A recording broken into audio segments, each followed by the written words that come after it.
Hello, everyone, and welcome to our vlog for today. Drop it like it's hot. So, in today's vlog, we're going to be talking about why we hold on to those negative emotions, negative stories, negative experiences.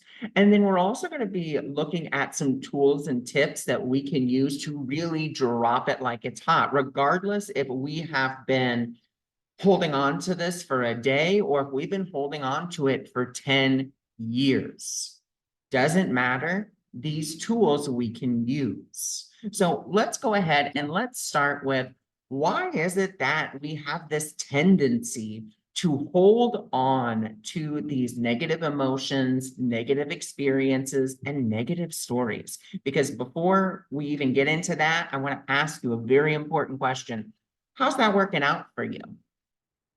Just just kind of do an inventory, like, okay, well, how is holding on to this story really helping me? Is it helping you to embody more of the truth of who you are? Is it helping you to feel more joyful, more happy in every moment? Is it assisting you in getting to that sense of fulfillment?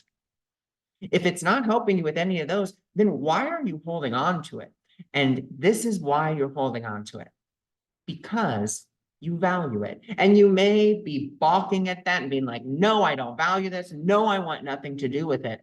But if you didn't want anything to do with it, then you would drop it like it's hot. Because if you have let's just say a hot potato, someone hands you a hot potato, ow, that hurts. You drop it, right? Because it's hurting you. It's not serving you. But yet we still continue to hold on to these things emotionally. And they're detriments to our physical health, our mental health, our emotional health. But yet we're still holding on to them. And the reason is because we value them. We have placed a value on them. And that value can be, well, I have to hold on to this because I don't ever want this to happen again. Little do we understand that in holding on to that and being like, well, I never want it to happen again, we're constantly on the lookout for it. And therefore, since we're not constantly on the lookout for it, guess what? You get to find it more and more often because you're constantly looking for it. You're constantly being like, oh, got to be on the vigil. And that vigil that you're on is actually causing you to see it. Maybe it's you don't know who you'd be without this story because you have made it so much a part of who you are and how you behave in the world that without this, you have no idea who you be and you are terrified of that. Because the part of us that is actually holding value to it isn't the spirit. It's not our spirit holding value to it because our spirit would never hold anything that would hurt it valuable. It's our ego. Our ego is holding it and saying, okay, I'm going to hold on to this. I'm going to just keep it right here. And, it may be, again, for protection. It may be because the way the ego works, or at least the way that I see the ego works, the ego is always looking for ways to convince us that we are separate from the divine, that we are small, that we are weak, that we are limited, that we're not good enough, that we've never been good enough, that we aren't loved. And that's what the ego is all about. So it's going to keep all of those, stories and emotions and so forth, and it's going to store them and be like, okay, you know what? They're focusing a little too much on being happy right now. Let's throw out, June 22nd, 1987. Let's throw that out at them. There they go. And the happy train is over. And now I got to relive this story and how's that working out for you? Does it feel good to do that? No, we don't want to continue to do that. And just like with that hot potato, we got to start dropping it like it's hot instead of engaging in it. Because I don't know if you guys were able to see my last video that I put up, self-analyzation versus self-awareness.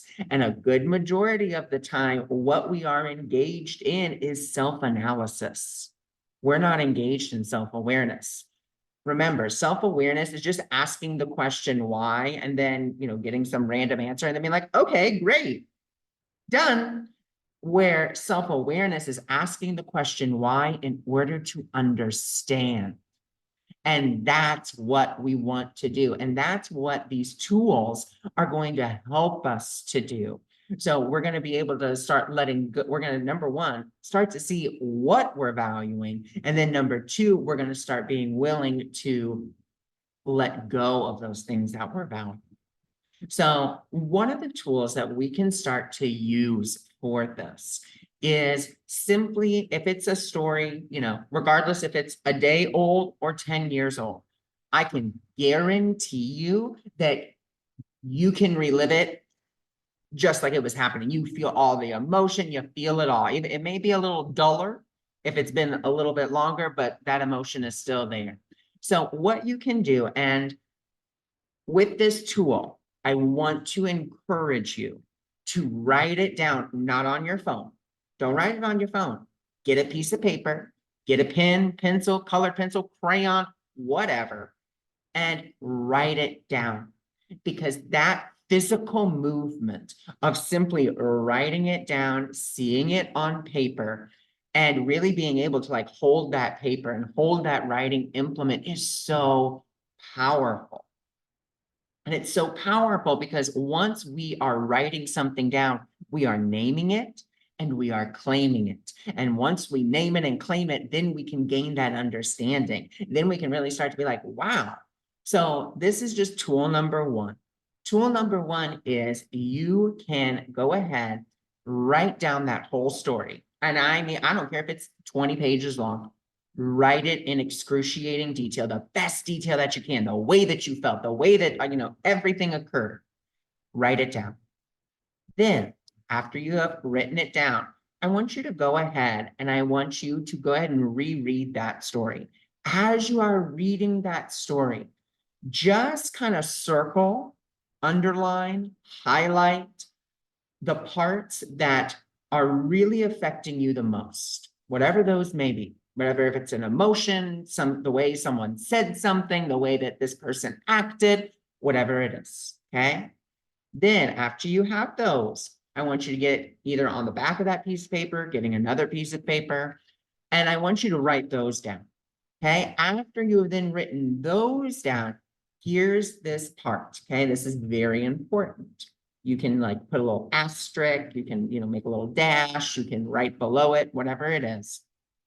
And I want you to really just ask yourself. So let's say, we're just going to use this as an example.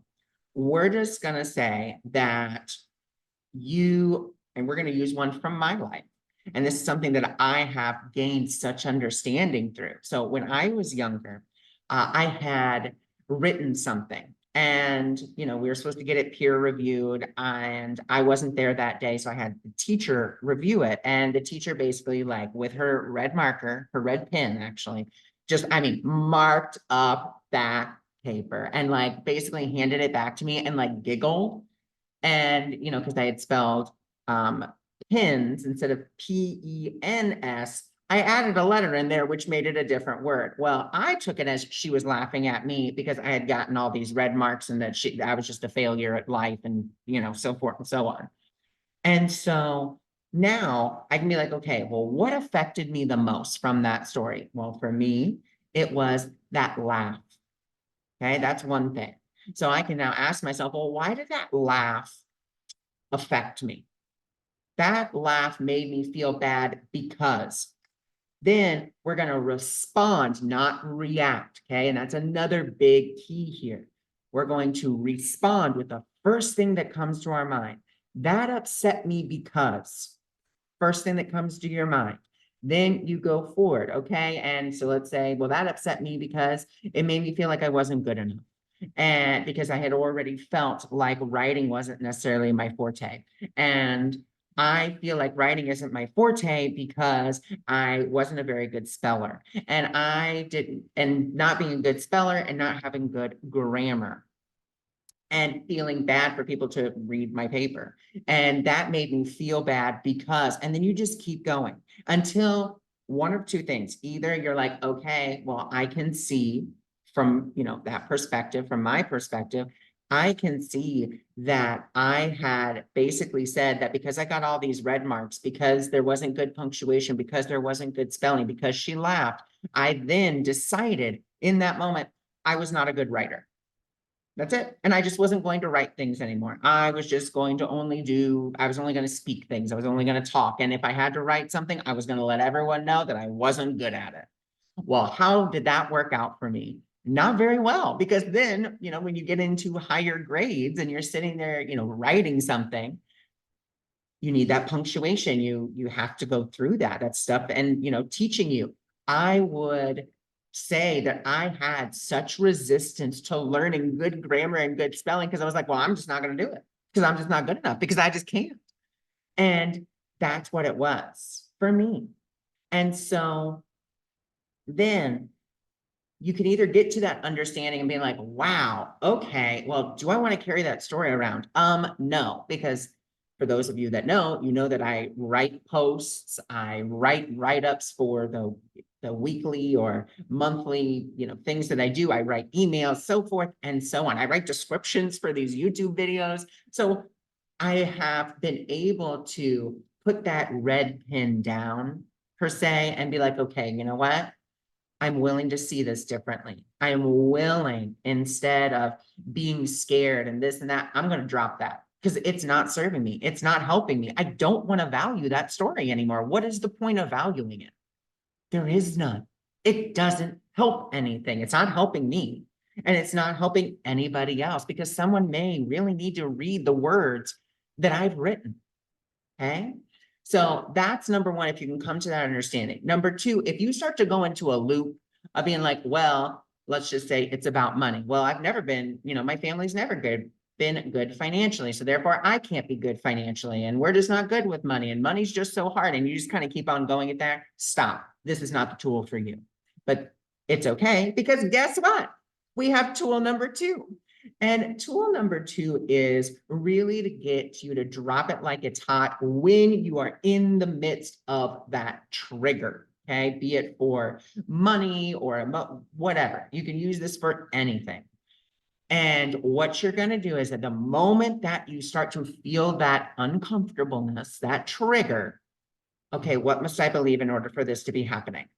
You just stop yourself right there. What must I believe in order for this to be happening? This is going to help you to, number one, stop the train from moving. Number two, this is going to help you to be like, okay, let me come to this understanding and let me drop it because it's not helping me, right? I'm not feeling good. I'm not feeling great. So therefore, I need to drop this.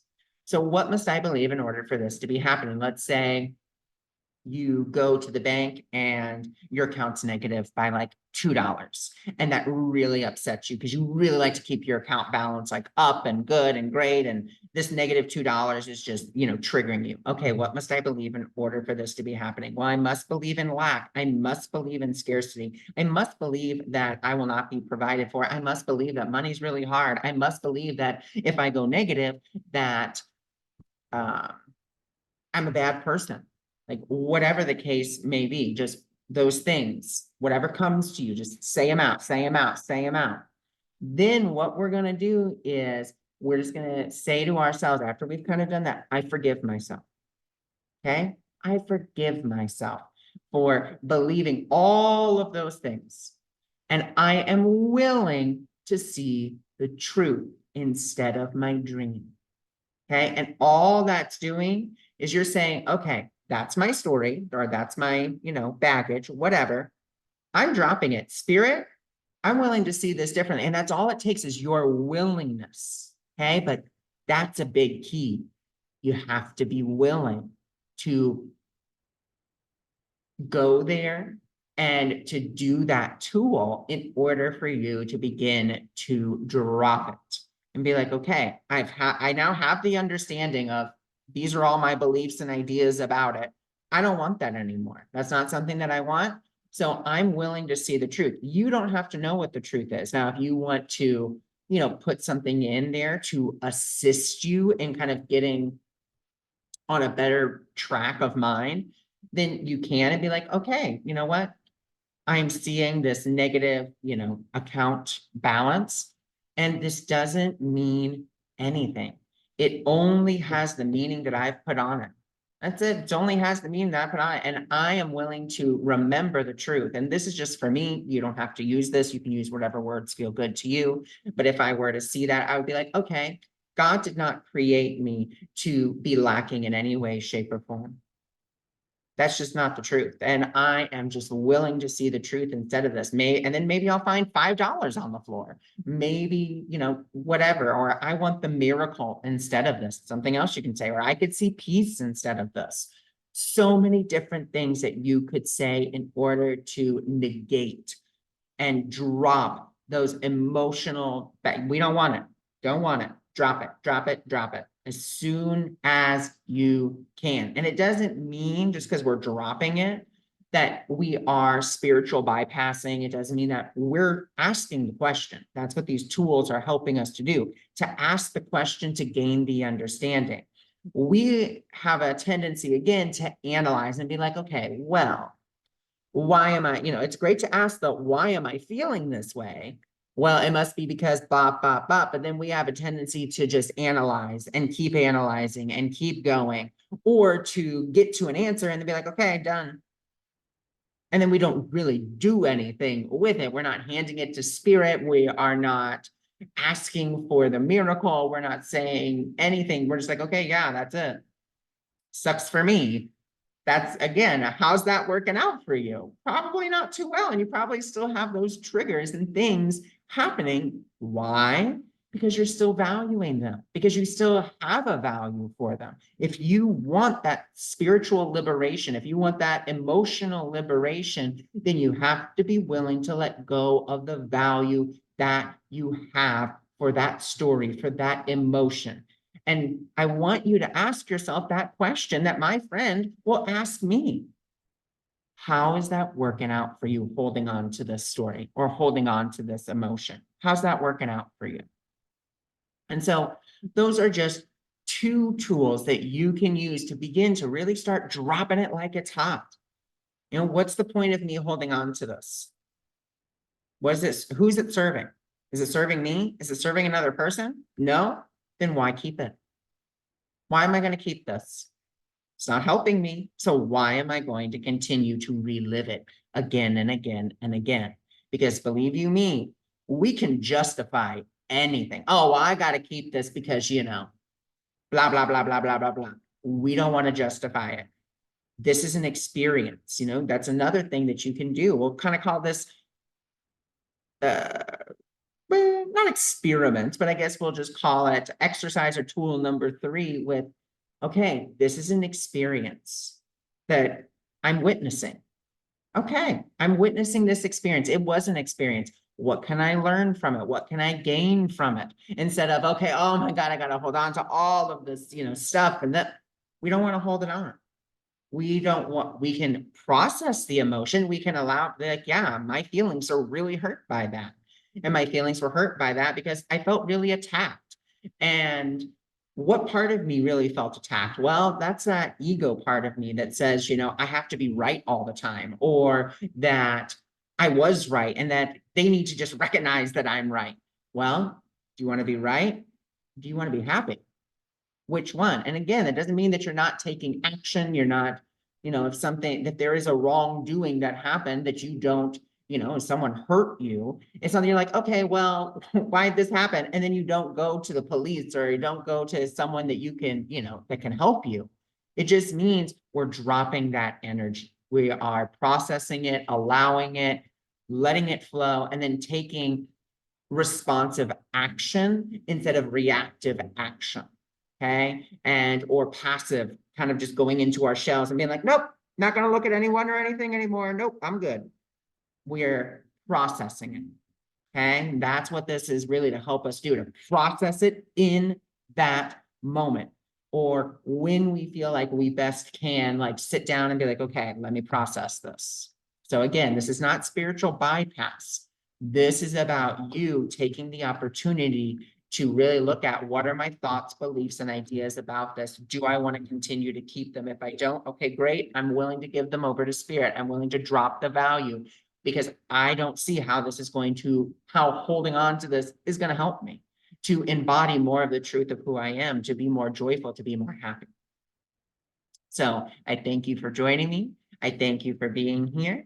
And if you are interested in my 8 weeks of guidance course, which is where I will get together either with you individually or we will get together with a group, and where we're going to learn how to really tune in to our spirit, tune into our own internal guidance system, because we have to remember spirit is speaking to us all the time, constantly, every day, every moment, every second. Spirit is speaking to us. But what we have a tendency to do is we have a tendency to listen to that first voice, which is the voice of our ego, which speaks loudest and first. And we have to start aligning ourselves with that small, still voice. So that way it becomes that louder voice. So that way we can really start to listen to it, because guidance is always there to help guide us and to help us through life, to help us to align with the truth of who we are, to help us align with purpose and happiness and joy and fulfillment. That is what spirit wants us to do. It wants us to be happy. So if you're interested in learning how to tune into your guidance, please feel free to look into my 8 weeks of guidance course, which will be here on the link in the description of the video. Bye for now.